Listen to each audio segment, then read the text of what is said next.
Hello, folks. I'm Detroit Miracle. Yes, and indeed. Right now, I am here to have more cool comic book slash film slash story discussion fun. This such topic will be about Shuri or Shuri slash the Black Panther. Yes, I am talking about the Black Panther's sister. I will also be comparing power levels as characterized about her in comic books as well as in the live action. All right, let's start with the comic books. Okay, Shuri, she's the Black Panther's princess sister. She's in charge of new latest technologies of Wakanda. She's a super technological genius, which is responsible for many of the technologies that could be seen around Wakanda, and especially weapons and defensive projects that keep Wakanda relatively safe. And we can go into medical science, engineering, and etc. Yes, Shuri is responsible for technologies such as she can build powered suits immensely enriched with strength and power due to vibranium being ingratiated into those building projects. Yeah, she's also mastered much of the usage for vibranium metal, which could be seen as a vital implementation for all of Wakandan technologies within Wakanda, the country. All right. I mean, the comic books portrays her as super genius, super smart, and she inherited the Black Panther's powers, which gives her superhuman strength, superhuman speed, superhuman reflexes, superhuman agility, superhuman longevity. Yes, Shuri inherited all of those powers in addition to her enormous wealth, which is in the trillions of dollars. It is stated that the Black Panther is worth $70 trillion.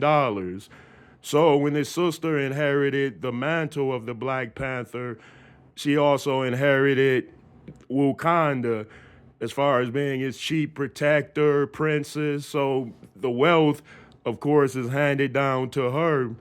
If you want to focus on the monetary parts of Shuri, yes, okay, now let's go into the live action, which characterized Shuri. She didn't inherit the Black Panther's powers in the live action film until the Black Panther passed away, and then she, of course, inherited all of his abilities, but not initially in the live action or on the live action screen, because she was seen in at least a movie or so without the Black Panther's powers, but she did inherit them for the Black Panther sequel film, which of course gave her all the abilities and powers that were characterized of her as seen in the comic book, which is read. So people go out there and research those stories, read them in the comic books because you're getting them in the natural and original formats before they go to TV, film, and etc. So as a comic book reader, you will have a lot of fun researching persons such as Shuri, the princess of Wakanda. Okay, on the films, in the live action, of course, she invents vast, powerful weapons technology, and she can be seen personally using energy gauntlets that fire weapons out of it. So, yes, she can create transformer like weaponry, energy based like weaponry, in other words. Yep, she's immensely friendly too, I must add that. So she's a good natured, spiritual, powered girl in terms of being the right type of hero, the right type of person. Okay, so now let me give comparables to which format is powerful. Shuri shown in the comics or in the live action. I would have to say The comic book stories tend to they tend to variety in ways. So it's probably way more stories in the comic book characterizing Shuri doing immensely astounding things than it is in the live action.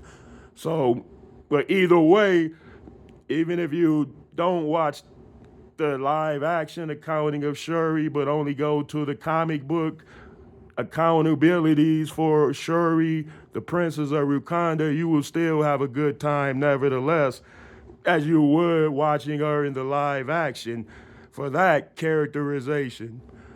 All right, I would say both are equally powerful in terms of her characterizations in different formats. Both are do a proper showing of her immense skill sets, abilities, powers, and etc. All right, folks, thanks for hanging out. Let me know what you think about this. Indeed.